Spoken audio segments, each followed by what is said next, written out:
Hi, good afternoon. Si Tita Maxi sa feng shui tip natin ngayon. Tungkol sa ang daming nagtatanong ng ano ibig sabihin ang crystal.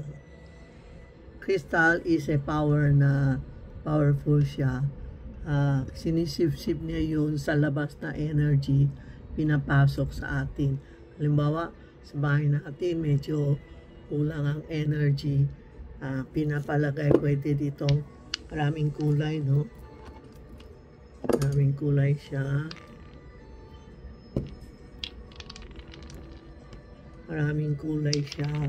no? Ayan po, itong kulay niya, may puti, may green, may blue. Puti is powerful. Itong blue is peace of mind. Itong yellow is pera, money. And itong red, ang tinatawag natin harmony. Pwede natin isabit dito sa dingding natin.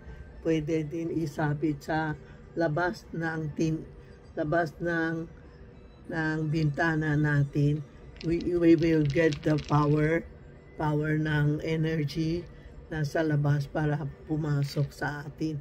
Iba ninalagay talaga sa may bintana, iba ninalagay sa tabi ng bintana, iba nilalagay sa pinto. Kung saan feel mo mahina ang energy, yan ang lalagay mo. Mostly in bintana and mostly in sa labas po, sa labas ng foyer o pinto para papasok ang energy. Iba din nalagay sa kotse. Depende kung anong feel mo, no? May apat na kulay, may blue, may green. Kasi maraming feng shui ngayon, master nagtuturo maglagay ng crystal. Ito ang crystal po na blue for peace of mind, money, pera, and powerful. Ito ang legit ni Tita Maxia. Ito ang back ni legit ni Tita Maxia. Salamat po paghapon. Thank you na ako na dumating ang silver plate ko na YouTube. 100,000 subscriber. Thank you sa lahat na nagtutulong sa akin. Meron pa pala isang green, kaya 5 kulay. Iba kumukuha ng 5 kulay. Ito po. Tapos ito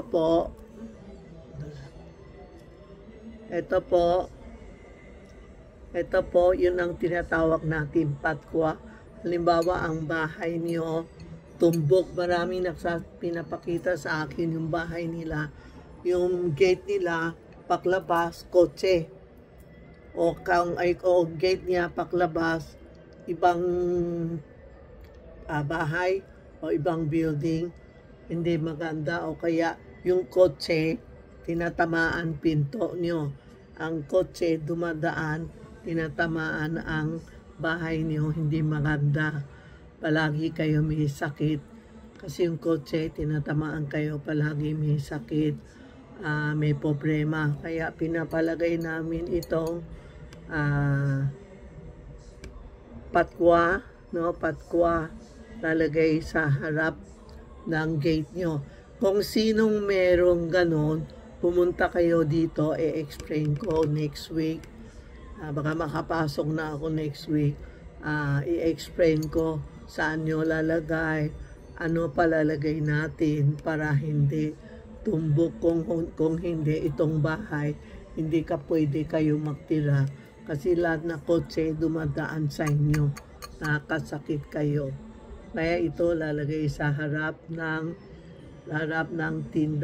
tindahan nyo o bahay nyo o bodega, yung tumbok na dumadabaan sa inyo po. Pwede kayo tumawag o text Tita Maxi by appointment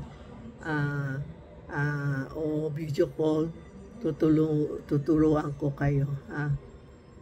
Effective ito, marami ko na tinuruan ito po. Okay. Tapos meron tayo dumating lang ngayon, pinadala sa akin na coral, Chinese coral, Taiwan coral o pang baby, yung bagong panganak hanggang 5 years old, 3 years old, may goma. Pwede lagay ni baby sa katawan o kaya sa paa, sa kamay o sa paa. Ang ibig sabihin po, pinapasod natin pag napuputi, ibig sabihin hindi maganda ang katawan, not healthy.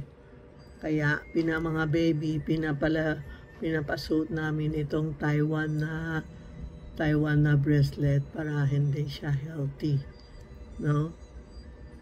Ito po, yung mga susunod natin para sa mga bata, ito sa mga may edad, o yung Taiwan na ito, hindi nangingitim ito, Taiwan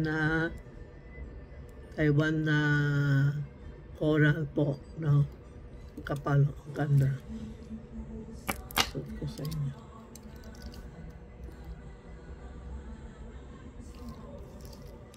May bilog, may kulay. Pag nakita mo namumuti na, ilagay mo baby oil, ganun mo. Alam mo mga coral, sa dagat yan eh. Kaya sa tubig yan, kaya kailangan mo ganun, tinan mo, pulang-pula na. Ang kinukuha niya power natin, mga energy natin, ganun mo lang, namumula na siya, tinan mo. Kanina hindi. Try mo ito. Ganun. Mamaya, tingnan mo, pulang-pula na siya. Darker na. Kasi kinukuha niya ang energy natin. Minsan naman, makikita mo, naglilipis. Malipis, ibig sabihin, kinukuha niya energy natin sa katawan. Yan o, tingnan mo, ang ganda na, di ba? Ito po, dinakdak namin ng coral with harmony stone. Ito, amber stone. Ito po. Yan. Malaw-galaw niyo lang. Pag nakita niyo hindi maganda ang kulay, at lalo na mga bata na namumuti, ganun ang gagawin niyo. Yan.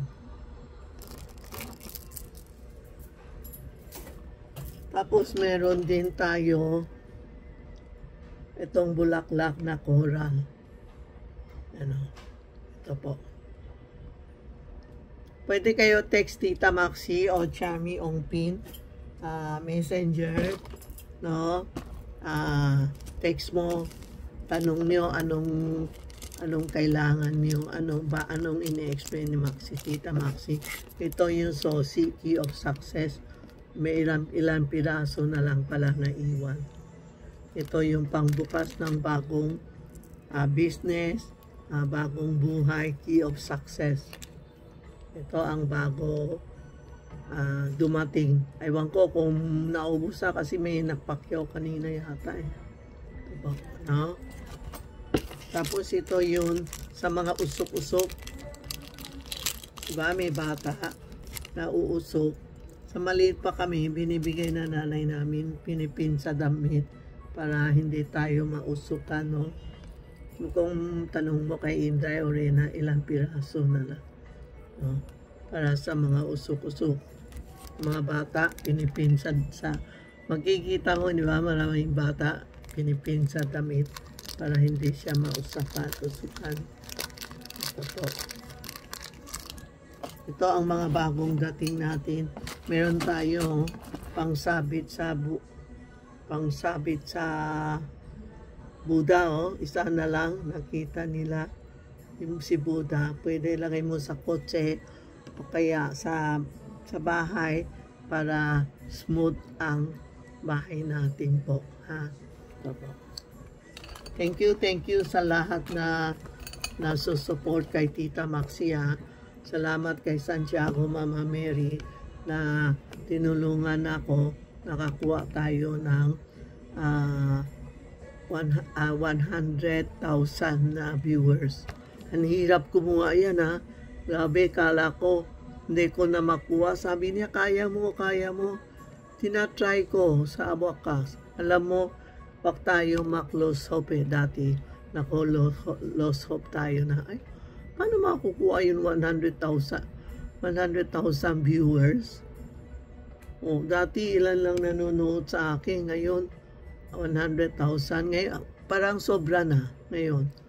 Kaya, nagte-thank you ako sa lahat na nanonood sa akin, subscriber, mga viewers po. Thank you sa lahat na nag-support kay Tita Maxi. Nakatanggap na tayo sa US na galing na silver na YouTube rate po. Salamat. Thank you sa lahat nagtulong kay Tita Maxi. Walang sawang pagnunood sa amin. Salamat po.